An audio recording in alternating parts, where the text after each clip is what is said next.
how would you qualify the general knowledge level on acoustics and products for buildings in your field? Non-existent. Even the typical IIC standards and STC standards, which are the ubiquitous ones out there, even when people have those numbers, they do not understand what it means, and they don't know how to translate that into will it solve my problem? And even if you talk to those people that deal with these problems repeatedly, like property managers, council members, even lawyers, I deal with this quite a bit. I don't know that much about it because, there's really not been much education. So that's the problem as I see it. Where would you typically refer strata boards to get information they need to help them, whether it's on acoustics or anything that has to do with something more technical than what you can get into? Right. So in BC, we have a refrain for council members and property managers, and that's whether you think you know what the problem is irrelevant. You need an expert to tell you. Now, what that expert is, it depends on what stage they're at in whatever given problems. I mean, you need to remember that by the time I get a call, generally something has already gone wrong.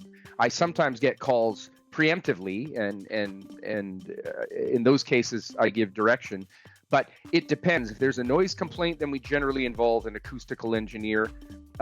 If it's questions about changes, then we say get your contractor or an engineer in. What they typically do, however, is they go to their flooring store and they say, what do we need? They say, what do you want? So they'll give some example of standards that they don't understand that was probably given to them by somebody else who didn't understand it. And they go, yeah, we can get you this, without a conversation of, will this prevent the issues that we're concerned about? So we refer them to experts. What happens after that, to be honest, I don't know, because we normally don't get a lot of feedback. You have to also keep in mind that every time somebody talks to me, generally I charge them. So they get their advice and they move on, and I often don't hear about it until there's a lawsuit later, unfortunately. So, as a lawyer, what are your thoughts and interpretations of advertised performance values on products such as acoustical underlayments? Well, they're probably as valuable as other advertised performance values of any product, which is self-serving and marketing. Now, that's not to say that they're not accurate, but a number is simply that. Now, whether that is, as I know is the case with some of these standards, simply a number that was gathered from a laboratory in testing in perfect conditions, well, that's of zero use. And at the end of the day, the performance values, I think for my clients, is irrelevant. They don't care. What they want to know is, will this solve the problem? And the gap there, I think, unlike other products, is they're told that this is the standard. They don't seek expert opinion. They simply insist on that. And ironically enough, this morning I had an email saying the bylaws require this. Everybody followed it to a T. There's still noise complaints. What do we do?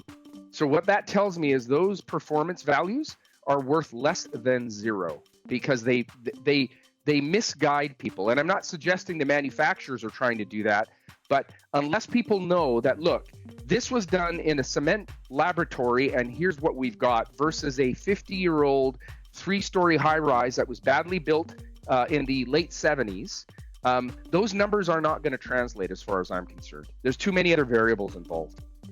Let's say there's a 200 IIC. What does that mean exactly? I don't know what it means. And quite frankly, I think it's just an easy marketing tool to say, wait a second, our bylaws require 75 and this is 85? Great, that'll be 10 times better. And they go ahead and do it. But does that help the consumer? And I'm thinking it's probably not, unless I'm missing something and it's the same standard, only higher, but captured in a laboratory. How does that help somebody outside of a laboratory? So I think it's a dangerous road to go down. I can't blame the companies for doing it. If people keep asking for higher standards, you'll provide it for them. That's not the question, though. The question is this standard relative to my problem, and will it assist? And if the answer is no, then you need to look for other metrics to measure aside from a standard that you don't understand. And so what would you recommend strata board members to do in order to build an accurate bylaw and approved products being installed in their strata units? Well, so there's a gap right now. I mean, the best we can do is, I mean, as a lawyer, what I tell people is if you're living in a wood frame building, you should seriously consider banning all hardwood floors, laminate floors, that type of thing. That's the easy way out.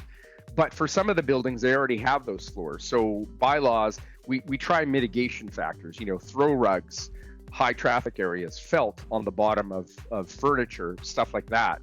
But really, obviously this is the purpose of this discussion, there's a huge gap there between here's what we can suggest to do, and go get an $8,000 or whatever acoustical engineer report to help you out. I think that's where the gap is, and that's where education needs to come in. And we're educated on all sorts of things, insurance, fire safety issues, but acoustics, nobody really cares about it until there's a problem, and then it's a big problem. And with COVID, what we've seen is everybody being home is really exposed the cracks in terms of the problems in any given building. And even if COVID goes away tomorrow, those problems will still exist. So they're going to have to be addressed. So, you know what? We need more resources, right? Not just go to the flooring supplier and get a number. Not just you got to spend 12 grand to get an acoustical engineer, but in between those two extremes, there has to be some form of information. And I know you're working on that, which I think is terrific. I think education is the key. And then, then I can give better advice other than put felt underneath and, see if you can talk the owner into changing the underlay or some sort of desperate advice.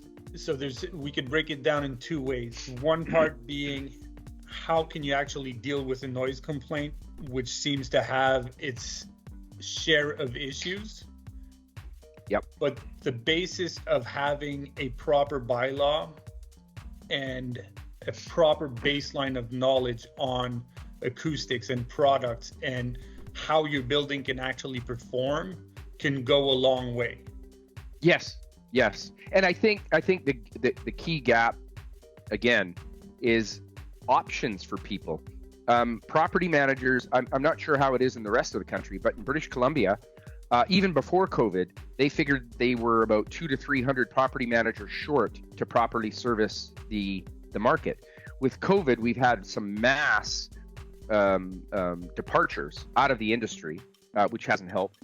And then on top of all that, British Columbia is, I think, leading the country in terms of real estate prices and growth and the lack of supply. So every time you take a drive in anywhere in the Lower Mainland, there's a new hole in the ground.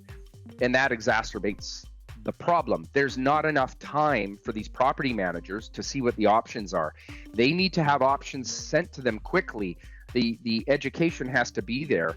And really, that's what it's going to take, I think. The more options that are put to property managers, the more they can advise their clients, and then maybe a more tailored approach. Because again, if you have a noise complaint in a newer townhouse building versus a 1977 three-story wooden high-rise that was built on the cheap by a mom-and-pop developer, the solutions are going to be different. They have to be, because it's more holistic than, do you have enough foam padding underneath your hardwood flooring? It's never that simple. And I think more options need to be given to the key people, the property managers, and they can spread that information out. So sorry to keep bringing it back to education, but really at the end of the day, if you don't know there's a solution, you're never going to be able to solve the problem, right?